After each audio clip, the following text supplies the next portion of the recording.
It's 5:30 p.m. Grab your drink, grab a beer. Maybe you need something stronger, maybe after last night. And let's start this United Happy Hour.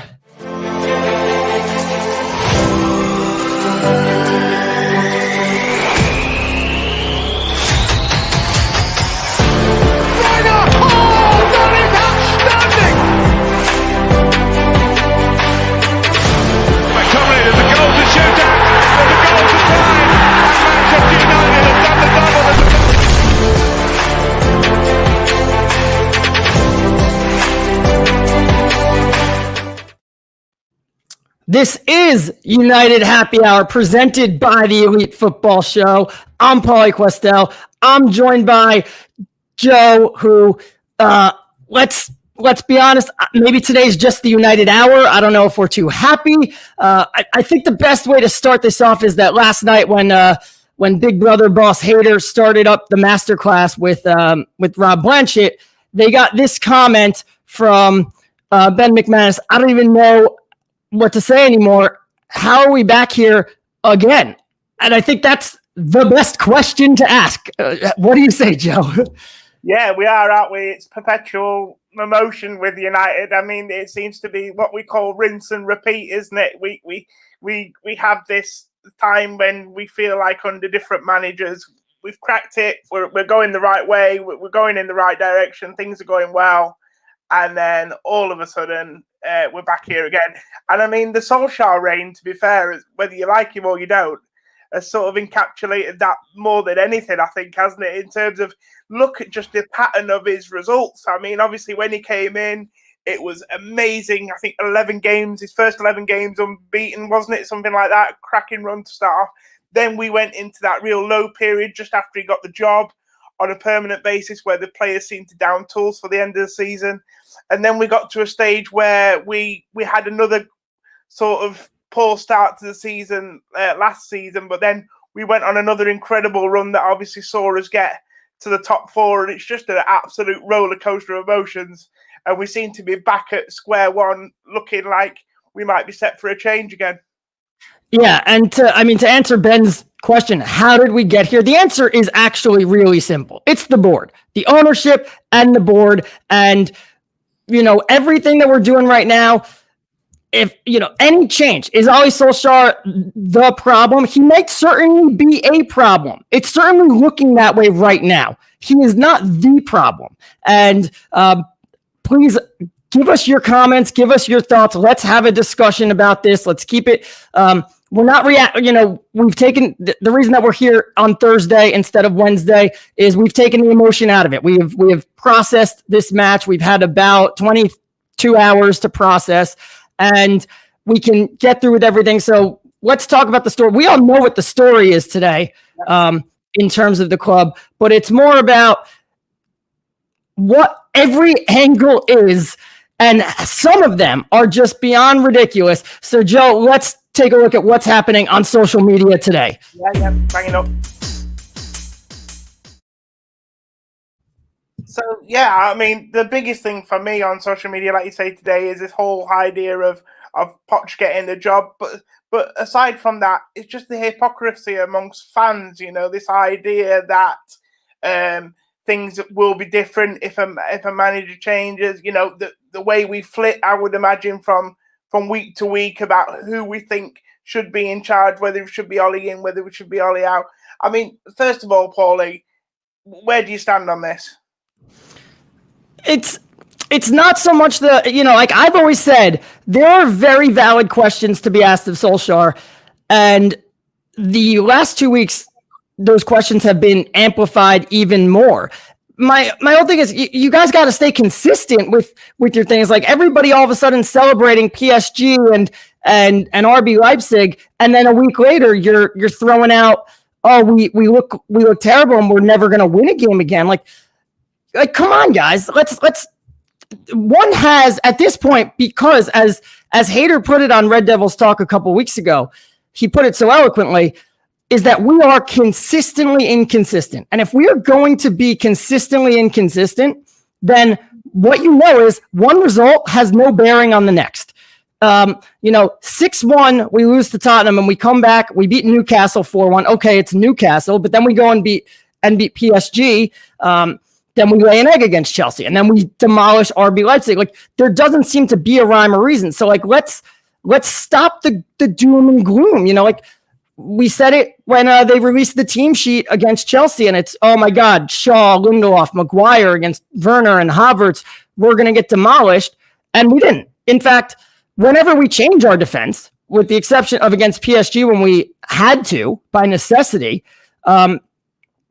whenever we change our defense, it usually ends up going pretty poorly for us.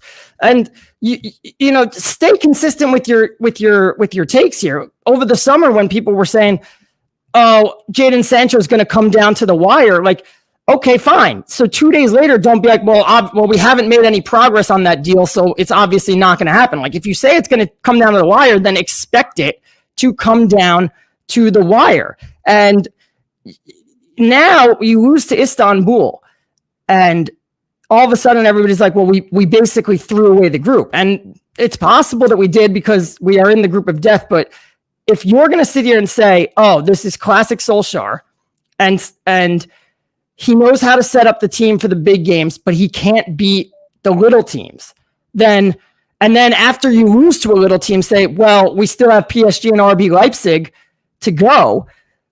Like, hello, those are the teams that you could beat. Like, so, like, why are you freaking out? Now, I'm not saying that you're automatically going to beat them, but, like, those are the games that you should now have more faith in. You should be more worried that, like, we still have a home game against Istanbul. But the actual worry about PSG and Leipzig, like, come on, guys, stay consistent. Keep making comments. I see them. We will get to them. Joe, tell me what else we got. Yeah, Pauly, look, just quickly on that before we move on, I think it's just a blame culture that we have going around at the moment on social media. Everyone's looking for someone to blame. And unless you've got someone to blame, then no one can seem to make sense of it. I think you have to dig deeper, and you have to be open-minded and appreciate that, look, there's issues on all sides here. There's issues, obviously, with the board. We know that. There's issues with the manager.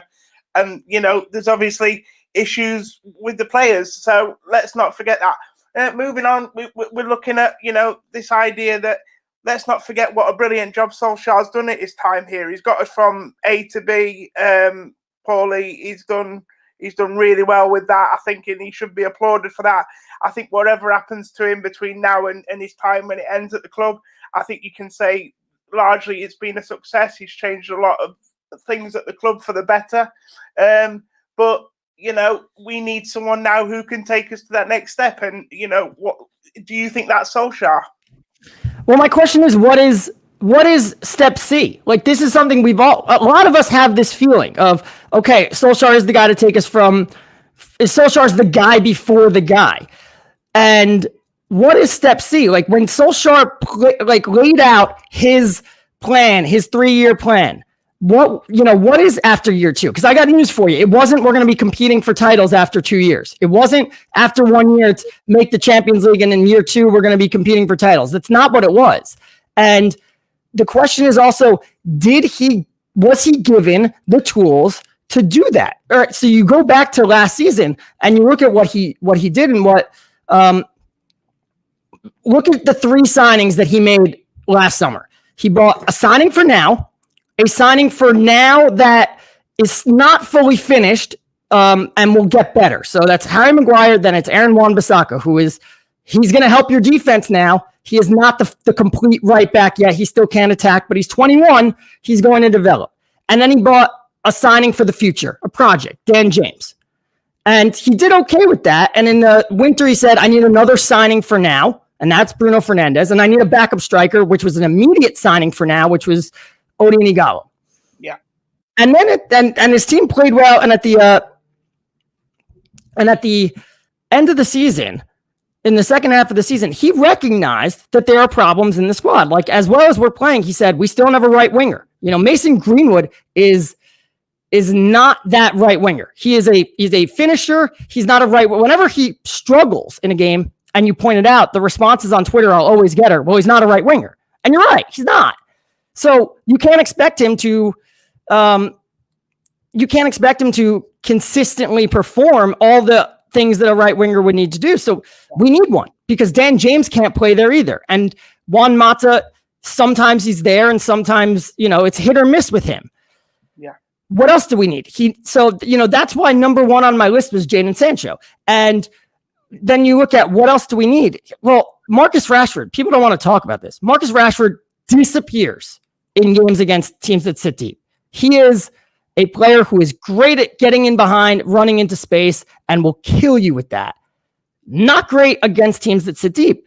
So what was number two on Solskjaer's wish list? Jack Grealish. Because Jack Grealish can provide you that creativity he's more of a creator, facilitator than Rashford is, which is also in Project Restart.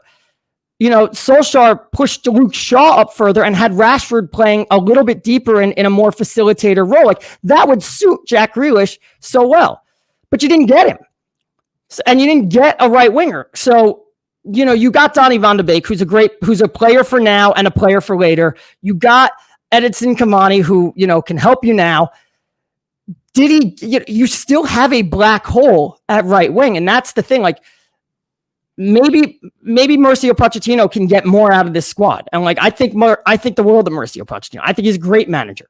I think he'd be very successful out of here. That doesn't change the fact that there's still a black hole at right wing. And when everybody says, well, what's the best team? It's hard to know that because Solskjaer's trying to hide the fact that he doesn't have a right winger. Mason Greenwood isn't playing poorly this year, but teams have figured out how to stop him. They're putting when he gets the ball near the box, they're putting 4 guys on him. And until he develops the passing ability to hit there are times they're just leaving Rashford open because Greenwood has the ball. And until he develops the ability to make that killer pass and make them pay for overloading him, they're going to keep doing that. And that's something that, any manager that comes in right now will have these same issues to deal with, the holes in the squad. What do you think? Yeah, mercifully, Paulie. Look, I hate doing this. Comparing Ollie to the likes of Pep Guardiola, Jurgen Klopp. I think we've seen, especially last season with Manchester City, every manager, if they haven't got the players that they need, find it very difficult to hide that and cover up from that. Look, it was evident last year that City really, really struggled without, Laporte being fit, and you can't. It's difficult to sort of hide that with when you haven't got the players there. And I think Solskjaer's doing that. Right wing is a position that we need. We can't play a formation without it. Really, we need it in some way. So yeah, it's really difficult. I think every manager struggles. I think what people want to see though is an identity and what we're trying to do, even with or without these players. And I think that's where people are starting to get a little bit tired with Ollie because they're just not seeing where he's wanting to go with this team. Do you agree with that? There are times where you do see it. There are times where you see it. Like I said yesterday at the beginning of the game, I said this on Red Devils Talk last night. You saw it. Bruno got the ball in a certain position and Rashford would go to this place. Bruno would play him that ball. And then, first touch, Rashford would try to get it into Martial and it wouldn't come off. And at one point, Maguire had the ball and Shaw makes a run down the left side. He's open. Maguire passes him the ball. It's just the pass was off.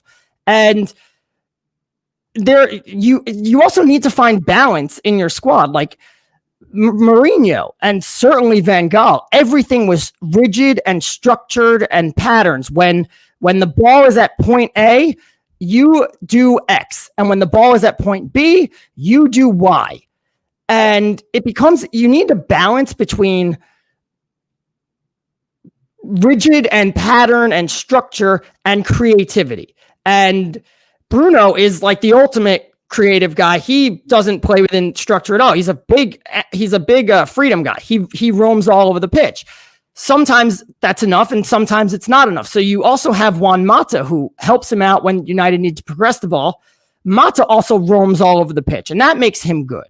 Yeah. But yesterday, they add Donny van de Beek to the fold and now you have 3 guys who like to play with freedom and move around, and that just looked like it was too much. And all of a sudden, it's hard to know what you're supposed to do or what they're supposed to accomplish because your right wing is all the way on the left, and your right midfielder is with him on the left. And that's because you want these guys to have freedom because they have such high IQs, but sometimes that could be too much. So maybe it's Van de Beek and Mata can play together. Van de Beek and Bruno can play together. Bruno and Mata can play together. The three of them cannot play together. That's a very strong possibility. I will say, Paulie, just quickly before we move on this right wing situation, I do sympathise a little bit because he didn't get Sancho. But what I will say is I think he's got 2 or 3 players in that squad that I think he could have tried out there on a more regular basis for a more consistent period of time before now. I think we could have.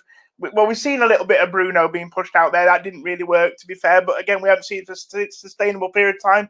But also, you suggested, I think, second game of the season playing Donny van de Beek there. We haven't seen it. I just think there is a little bit more I think about it. He could have tried to experiment a bit more there. But look, let's get to some of the comments, Paulie, because there's some great ones coming in. We've got thoughts on Rashford on the right wing. We've tried everything possible. Why not try this out? Paulie, you've touched on this. I mean, every time him or Martial seem to be put out on the right as a formation, they just want to come to the left all the time. They don't want to stick out there. When Mata plays on the right, he naturally drifts inside. We literally have no one that wants to play there, do we? And, I'm hearing people say, I want to ask you about this, Paulie. I'm hearing people say, well, lesser managers out there, the likes of Hasenhüttl and Bielsa, are getting the best out of lesser players than we've got. But I would argue, is the right winger for Leeds, who I think is Helder Costa, is he a worse player than Dan James? He's probably a better player than Dan James, to be fair. So, have these managers got worse players than we have, or what? Just because we're Man United doesn't mean to say we have the best players right now. Yeah, I mean, ask me this 2 weeks ago, and I would have told you we have seen ample evidence of Marcus Rashford on the right side, and it doesn't work. We saw it a lot playing in the right of a 2 when Solskjaer first took over, when United would play a diamond, when he'd play with Lukaku, once injuries hit and we had to throw everything around, we saw it a lot. And it wasn't really good. It's not how you get the best out of Marcus Rashford. Yeah. Having said that, against PSG, he played very well. Or, he had some bad decisions, but he made bad decisions on the ball, but that had nothing to do with his position. And he did score that goal. And then, against RB Leipzig, he came off the bench and just completely exploited all that space that was left on the right side. And it was great. And all of a sudden you're like, okay, maybe there is an option here. But then now you look at it like, who do you play on the left wing? Because Martial is not really a left winger. He's maybe not the center forward that you want him to be, but he's also not really a left winger. He's not someone, if you're going to have, like what Solskjaer likes to do is have Martial playing as this false 9 and having Rashford and and when Dan James was there running into the space behind him. Yeah. So Martial doesn't really like to run in behind. He's weird. He has the pace to do it. And if you put but he likes to dribble at people. And so he doesn't like to run behind people. He likes to dribble at them. So I don't think he belongs. If you want Cavani in there to play this false 9, will Martial be the one running behind him? I don't know. God, I am sorry about the visual here. The sun is coming through one sliver in my window, and it's driving me nuts. You live in sunny states, mate. If you're listening to this later on Apple or Spotify, thank you for supporting us, but you are missing a hilarious visual right now. So Martial doesn't will Martial run in behind like that? Yeah. I don't know. If you just have Cavani in the middle waiting for service, like the classic number 9, Martial's not really your winger that'll get you that. You want Martial in the middle because when he gets shots in the middle of the field, he puts them in the net. So, Rashford can. I actually have more optimism that Rashford can work as the number 9, as the right winger these days. But then what do you do on the left wing? Maybe you say Van de Beek can't do that Juan Mata thing from the right, but maybe he can do it from the left, and you play him there. But Paulie, let me just take it back again and just ask you this again. You watch a lot of Premier League football. There is a lot of positions for me where United haven't got the best in class anymore. You know what I mean? You could argue that the likes of Southampton have got better players in certain positions than we have, which is really concerning. But I think it's an indictment of where we are at the moment. Yes, I agree. People at Arsenal is doing a fantastic job at Southampton. Bielsa's, we know what he does, and he's done a great job at Leeds. But they've actually got some really decent players as well, and actually, dare I say it, better than probably some of our squad players. What do you think about that? It's a tough one. Like, look, you want to look like Mark say, I'm not expecting titles. We're expecting consistency, and I get that too, and I expect it also. And some of that comes down to the manager. Like when we look at a team that is trying to break down a low block, you got to move the ball around quickly. And we have players that unfortunately are not all around players. We have some players that are much better in attack, and we have some players that are much better defensively, and some players that in theory should be able to do both. Bruno should be able to do both. Pogba should be able to do both. Van de Beek should be able to do both. Right now, they're not. But like McTominay, Fred, they're midfielders that can do the defensive aspect, but they struggle. And that's on the manager if you put them out there in a game that we need to pass the ball quickly and make incisive passes. If you do that if you use those players against those teams, you're not going to find any success.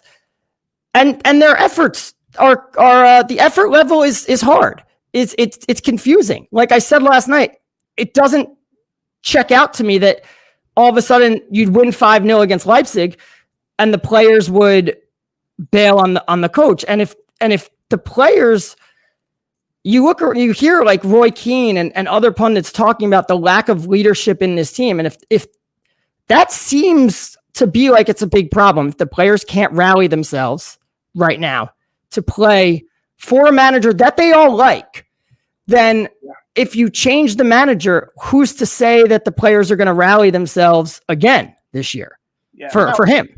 Look, I just want to say in response to some of the comments, I'm not in any doubt. I'm not questioning the likes of Hasenhüttl and Bielsa. I know they're great coaches.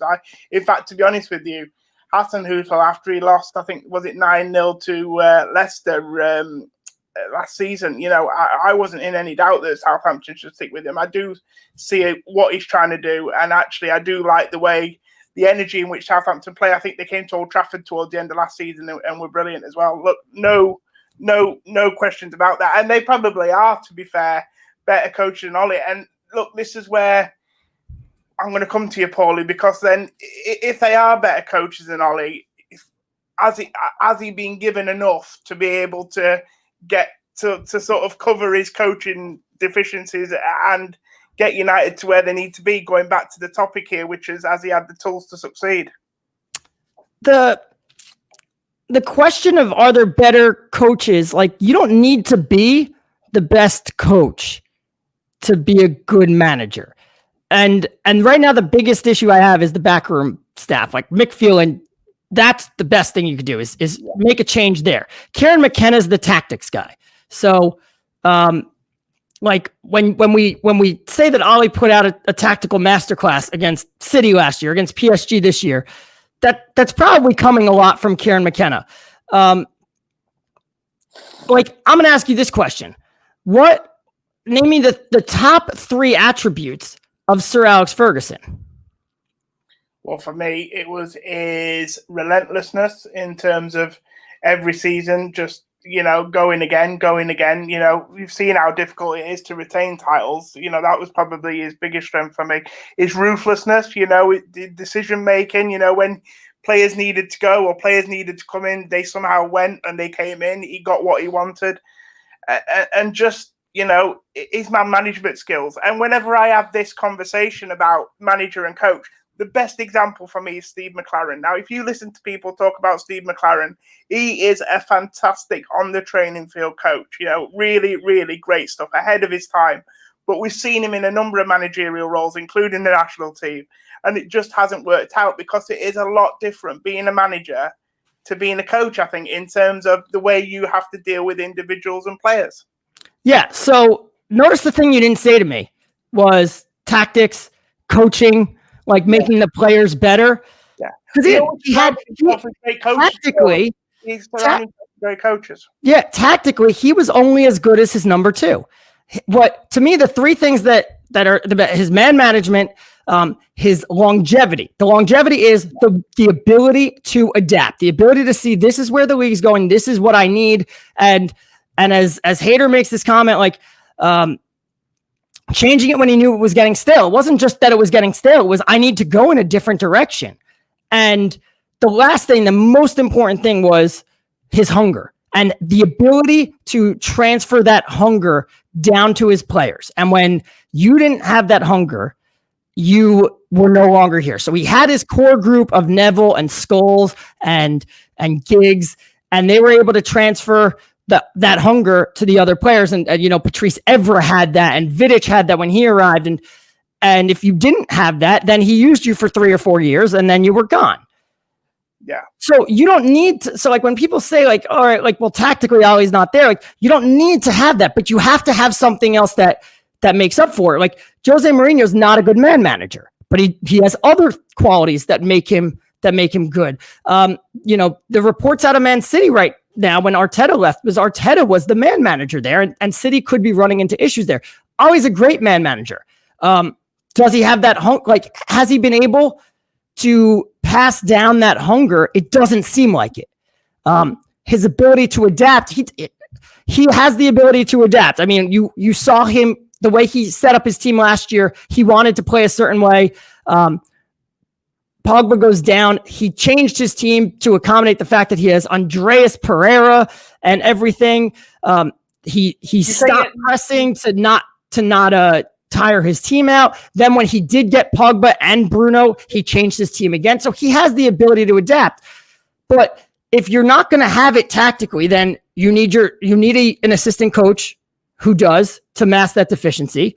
And if you're not going to be able to pass down that hunger, then you need to be able to do something else at the top level to mask that. And that's, if it takes 3 things right now, you can only say he has 2.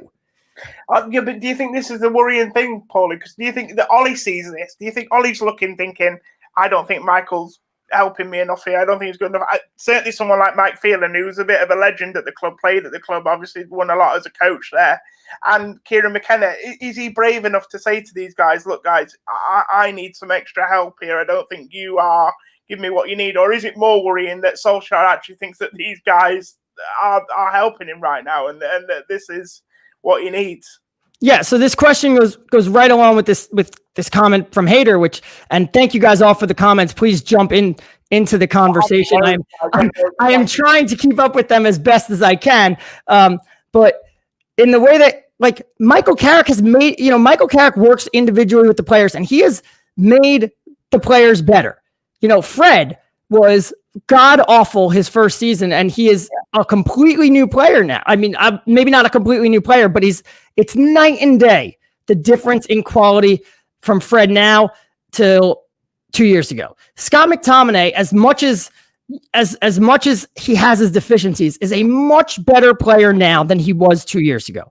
Marcus Rashford, better player now. Martial went from the left wing to center forward, was a much better player in the second half of the season. Like, okay, these guys didn't become, Aaron Wan-Bissaka, go back to the first half of last season and watch a game, and you will see Wan-Bissaka on the ball, terrible. And if you think he's bad now, go back and watch last season because it's way worse. So these guys aren't becoming world class, but there's progress. If you were to go back and look at a game from last November or October, you'd be like, wow, Wan-Bissaka is much better on the ball. Does he have a ways to go? Yes, but he's better.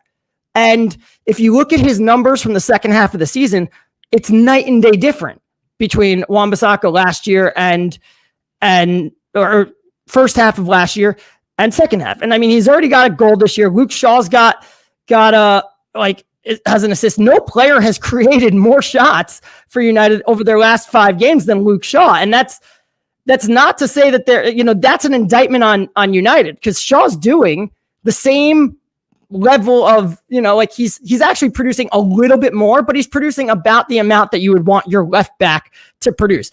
It's that your left back shouldn't be the one creating all the shots.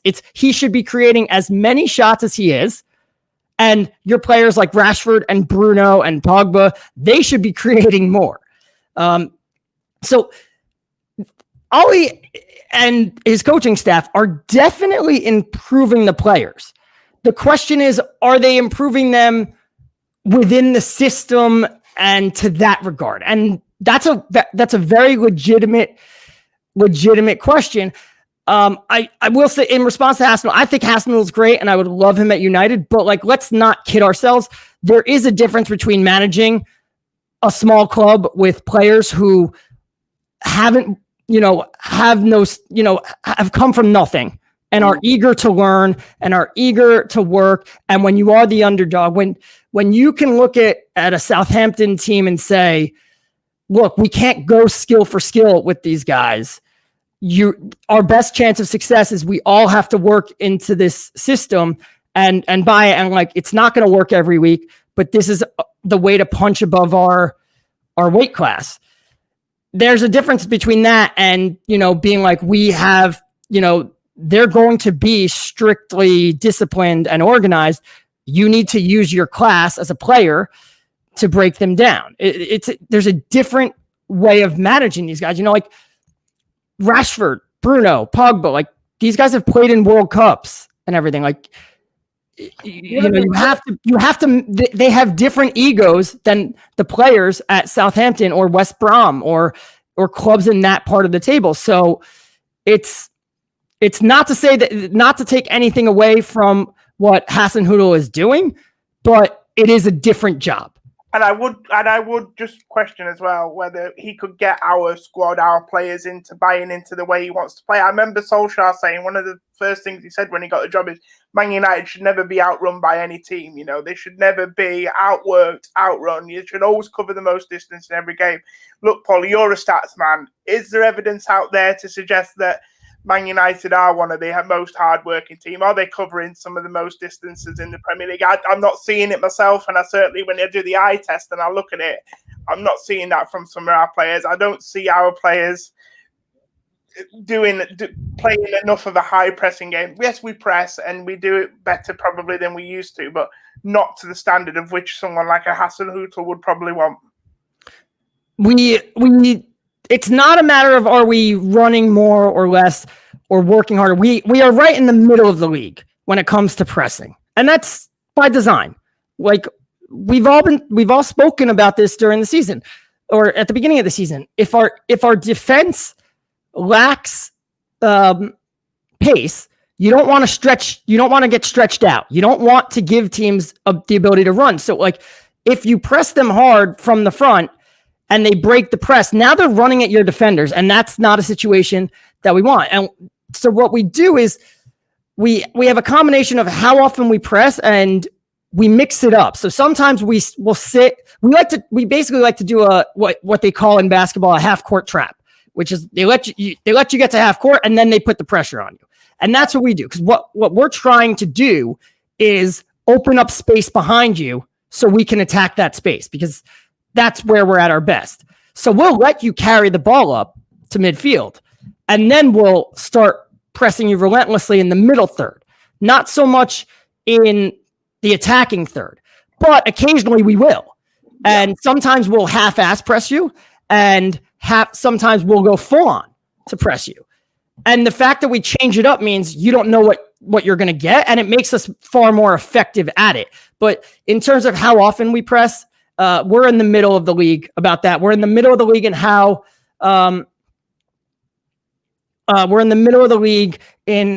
often we do it from the front, but it's effective. Like we're towards the top of the league in how effective it is.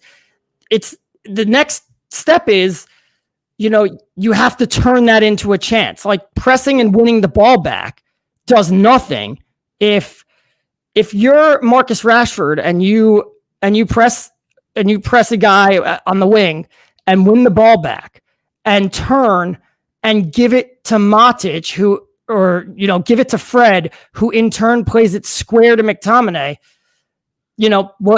Nothing's going to come of that.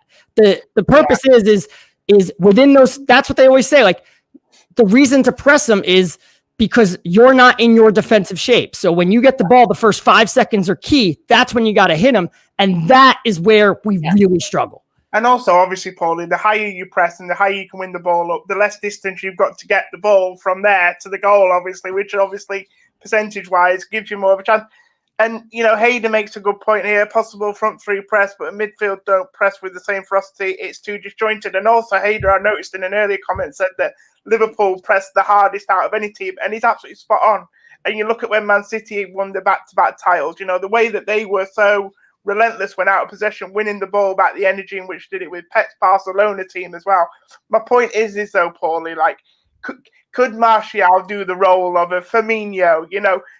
How many of these United players would fit that sort of philosophy and style? Could you see Paul Pogba working as hard as Jordan Henderson? Could you see Matic being able to do what Fabinho does for Klopp, in that style of play? And this is what I'm saying. Have we got the players with the mentality and the will and the ability to pull that off and play? I mean, I want to see us play a high intensity, high press. I would not love anything. I'd love us, God, I hate saying it, love us to play like Liverpool, but have we got the personnel to do it? Yes and no. And to go to Hader's comment here that the midfield don't press with the same ferocity, and that's something because sometimes we do, sometimes we don't. And if you go back, and that requires everybody to be on the same page. And sometimes this year, like you've seen, it's usually Bruno who spearheads it, and sometimes he goes when the rest of the team isn't ready. And then he's the only one pressing, and then that ruins everything.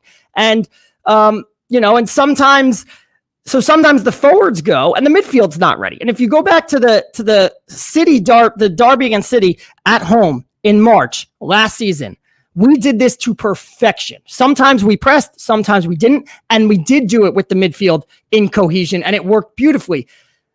That's the problem with this season is everything is just so disjointed.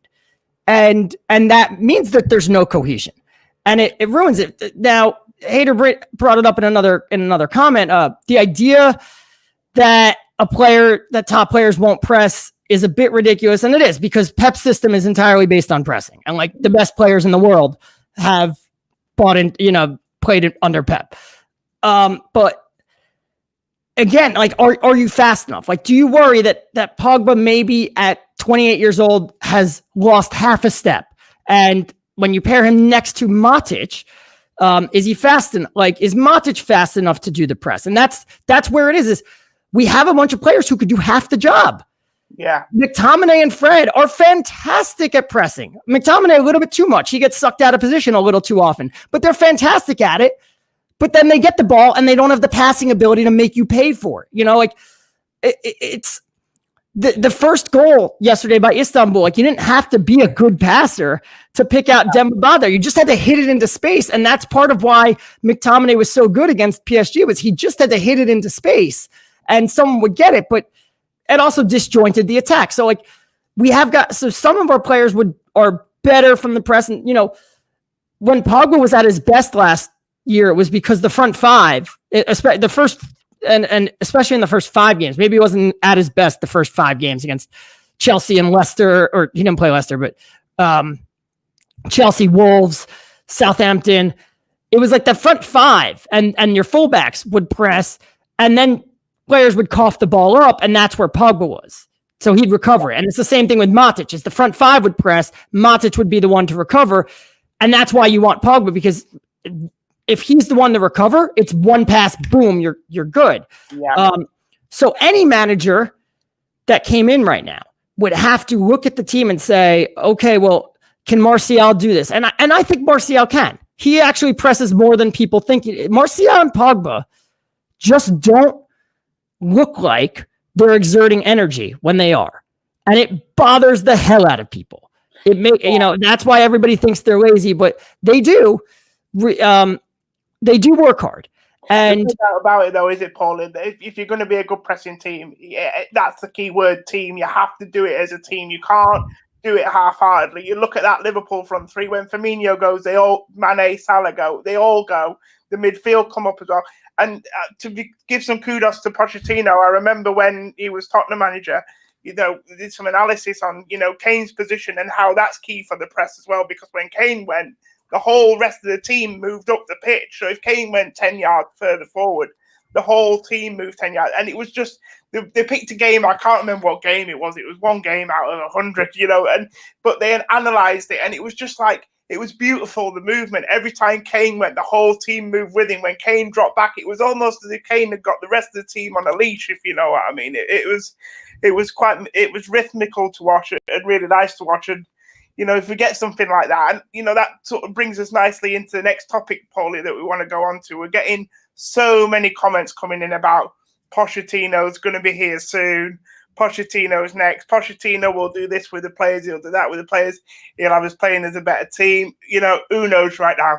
But look, Paulie, we can't get away from the news. It looks like Ollie is living on borrowed time a little bit. We've seen the vote of confidence today. I call it the dreaded vote of confidence, vote of no confidence, maybe. If Poch comes in here now, I suppose the question is to ask, do you see imminent change? Do you see this new manager bounce that we normally see with new managers? Is that going to happen? Or do you think that his introduction to the team might be more difficult than that and it might not be as straightforward?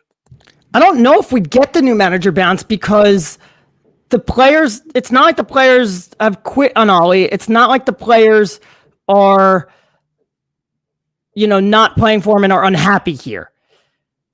They love Ollie. Now, Hader made some points in the comments before some of you guys were talking in the comments, and keep them coming. We have so many. I'm going blind trying to keep up with you guys.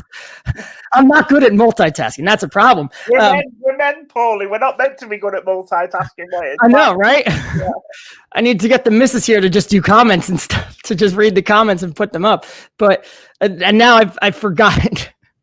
Now I've forgotten my point. But I was talking when it comes to this new book, as Hader was saying, like, do they have do they see Ollie's tactical vision? And that's a fair question. But like when Pochettino comes in, what will his tactical vision be in? And what if he comes up and says, I'm going to set you up in a 4-2-3-1, which is how he played at Tottenham? Will the players react by being like, well, wait, this is the same thing? Obviously there are tweaks, no 4-4-2s are the same and no 2-4-3-3s are the same. There's obviously differences in all of them, but will they react to that? Like, part of the thing is, part of what Poch did at Tottenham was heavily relied on his fullbacks to bomb up and down the pitch. And at United, what are the fans' biggest complaints? Oh, Shaw doesn't give you anything in the attacking third. Wan-Bissaka, not good enough in the attacking third. Okay, we have Telles. He'll be back next month. Okay, that solves the left side. Right side, not solved. So are they all of a sudden going to become magically good? You hope so, but the thing about new manager bumps is they wear off, and you regress to the mean. And like with Ollie, the regression to the mean was extreme because the new manager bump was so extreme. And the thing is, like as Hader is saying, you'll demand a director of football, and that's fine. And that's good. We need that. Good. That doesn't change the financial situation. Like, Joe, you said something last night on Red Devils Talk about, we know that Pochettino is Woodward's fancy. That's a terrible term. Fancy boy. Wet dream. We're all adults here. Let's just say he's his wet dream. Yes, he's his wet dream. But so is Mourinho. Like, to say that he is his wet dream, so he's going to back you, so is Mourinho. And guess what? Mourinho got backed. He got backed for 2 years, and then what happened? United were out of money. They could not spend money that year, which coincided with them qualifying for the Champions League, and everybody got mad. And then they missed out on the Champions League, and Ollie got backed. And then the following year, they qualified. And what happened then? United didn't have money again. Why? Because COVID's here. And like, we're not making money anymore. Like, we have a lot of outstanding expenses. And typically your summer transfers, you're borrowing from expected profits or expected revenues, but we don't know what the expected revenues are. So when are fans coming back into the stands? So like in January, there will still not be money here. Like we did end up spending some money over the summer. We didn't have the 108 million to spend on Sancho, but to say, oh, Poch will come in and in January they'll be able to give him signings, they still don't have that money. And depending on when fans come back and when we're able to make money will depend on how much money he has to spend next summer. Well, and so like the idea that he's just automatically going to be back, like I don't think that that's necessarily true because the financial situation is the financial situation.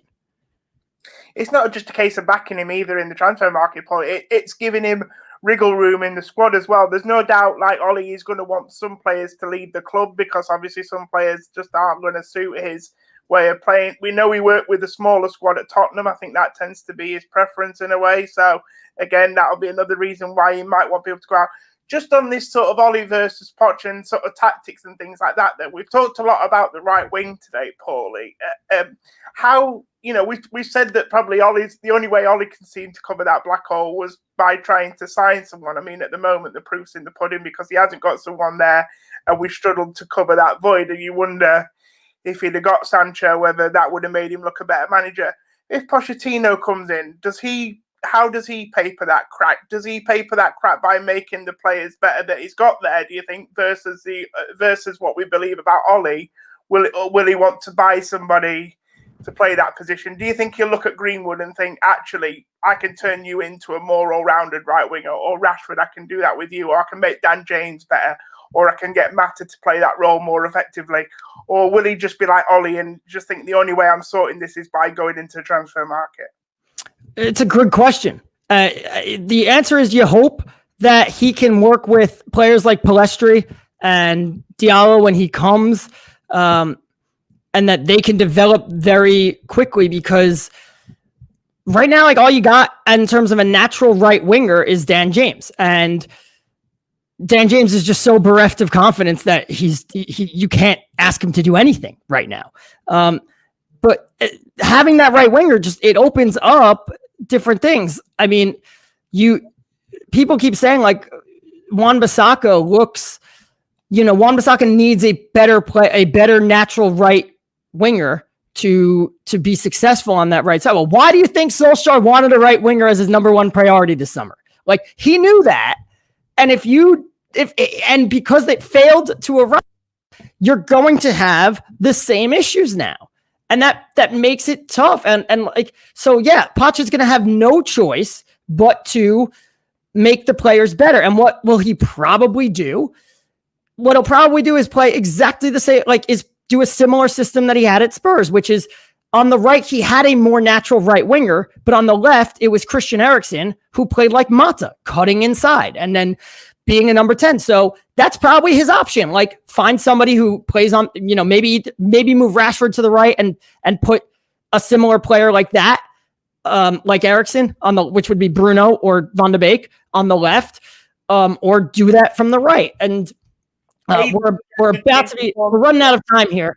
Yeah. So I want to thank everybody for their questions. This has been great. Let's wrap it up with one more question. I'll give it to you, Joe, or I'll let you present it.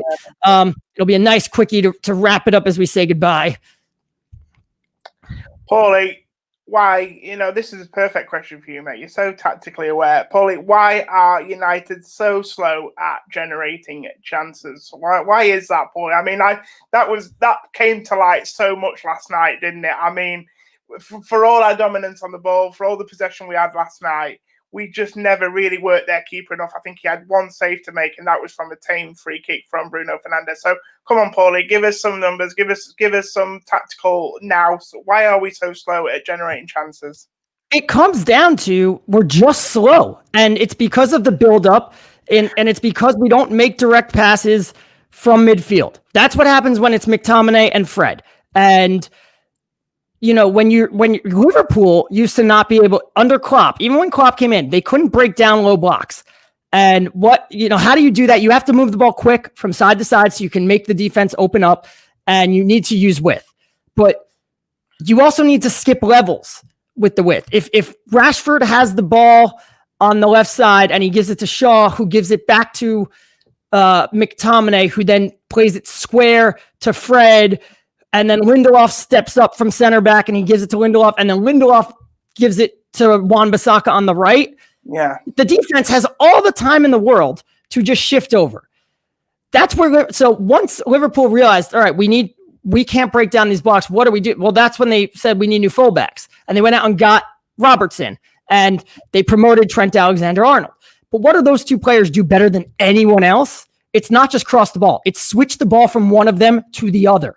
Yeah. Alexander-Arnold gets it and sends it down to the left flank to Robertson to run on it. And, in that case, one touch from Robertson, one pass in, the defense is still moving across.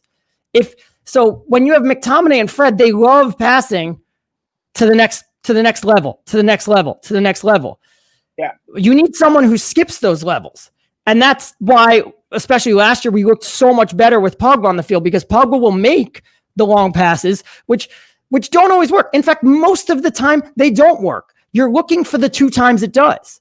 Like against the team that's sitting deep, you shouldn't, like Arsenal last week. You didn't have to worry about Arsenal scoring. In a typical game like that, if they don't get the penalty, Arsenal are never scoring. You just need the 2 times that it does, and you score 2 goals and you win the game.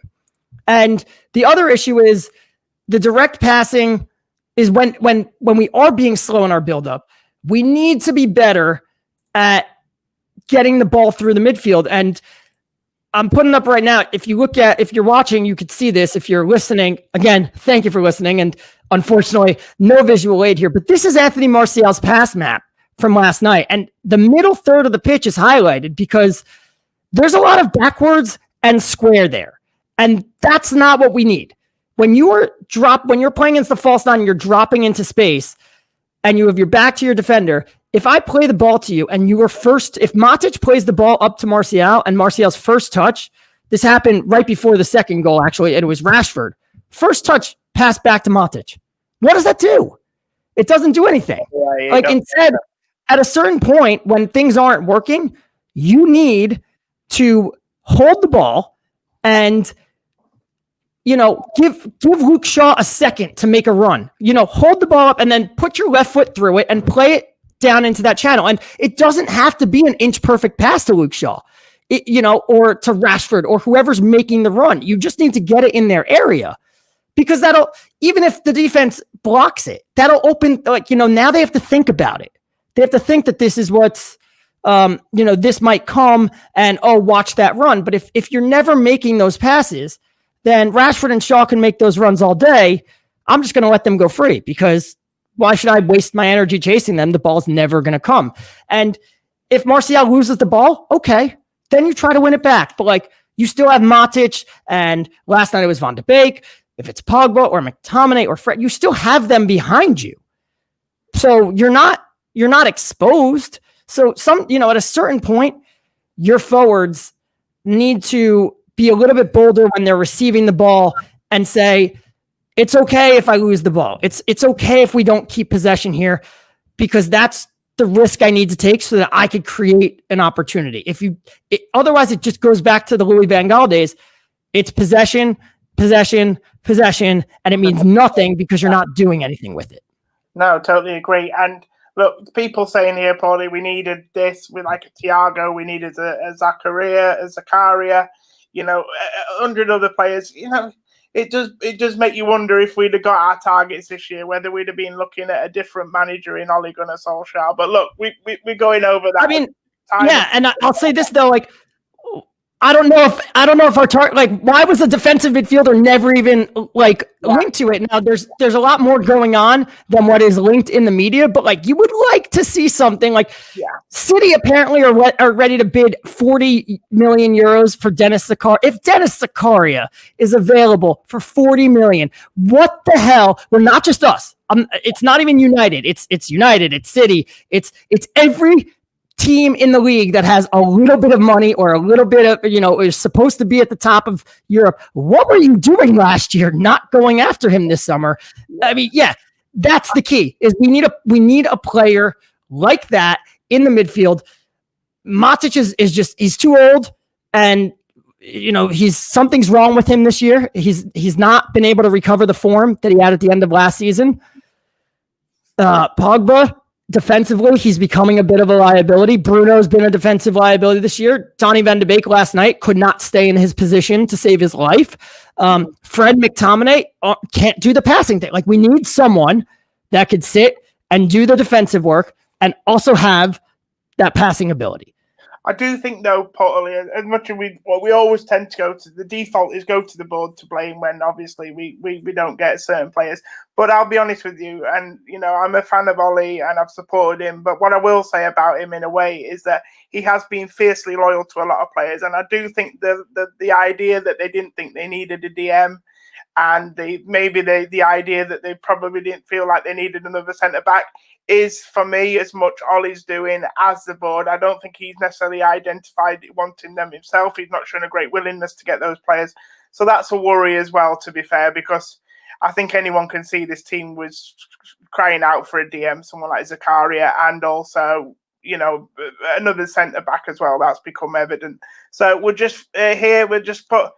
Ada said because Ollie thought Matic was still able to do it and he can't. Yeah, exactly. That's what I mean. I think we got blinded a little bit, like you touched on there, with Matic's form towards the end of last season, didn't we, Pauly? And obviously this season he's not been able to repeat that, unfortunately. And there's been times when he's probably replayed him a game more than he should have, even already at this stage, and other players as well.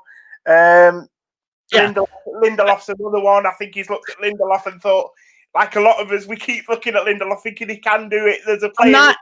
I'm not going to give you my hot take for it. You're going to have to wait.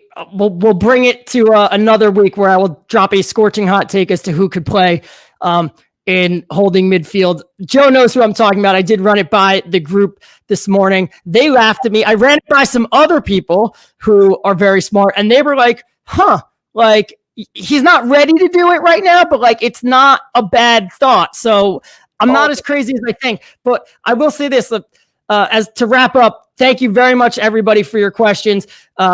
Don't forget to like, rate, and subscribe. The United Happy Hour, the Elite Football Show. We are here every Tuesday and Thursday. We are having a blast doing this. We're going to, next week, I'm sure in the international break, there will be some ridiculous takes out there and stories in the internet world that we'll be able to make fun of. I'm going to wrap up with this. With haters comment that Ollie thought Matic was still able to do it. That's fine for this year. I had no problem giving Matic a new contract. He earned it. And the problem was, why the hell did you give him a 3-year contract? You should have given him a 1-year contract, and you should have went out and signed a Dennis Zakaria, so that if you think Matic can do it this year, Matic plays this year, Zakaria is your rotate option so that he can get time to settle in, and next year he's ready to hit the ground running. We are seeing it now. Like, why was Jack Grealish the number one target on the left or in midfield? He's played in the Premier League. Like, all he's doing is adapting to a new team and not a new league. Donny van de Beek is still adapting to a new league. There's a bit of a learning curve there. Timo Werner and Kai Havertz have not hit the ground running, like, because they are adapting to a new league. So if you think Matic, and some players like hit the ground running, Bruno Fernandes did, but most don't. Most take a little bit of time to adapt. And if you think Matic can do it again this year, that's fine. And you give him a new contract, but then you sign a young player so that you don't have to throw him to the wolves. And next year he is ready to go. Thank you. It's that blooding in process, but Pauly, it's what Alex Ferguson did so well. Bringing in the replacement for players and filtering so that it was just. And sometimes it didn't work. When these guys left, you won't realize when Matic left. You wouldn't realize when so and so left. And sometimes it didn't work. Like, he signed Anderson to be a midfielder of the future, and he was great right away. He was good right away, but he never got better and might have gotten worse. Sometimes it doesn't work, but that's fine. Thank you very much. We really appreciate every comment. Like, subscribe. You could check us out on Apple Podcasts, on Spotify. We're going to be on YouTube. We will see you next Tuesday. Have a great night. Drink away your sorrows.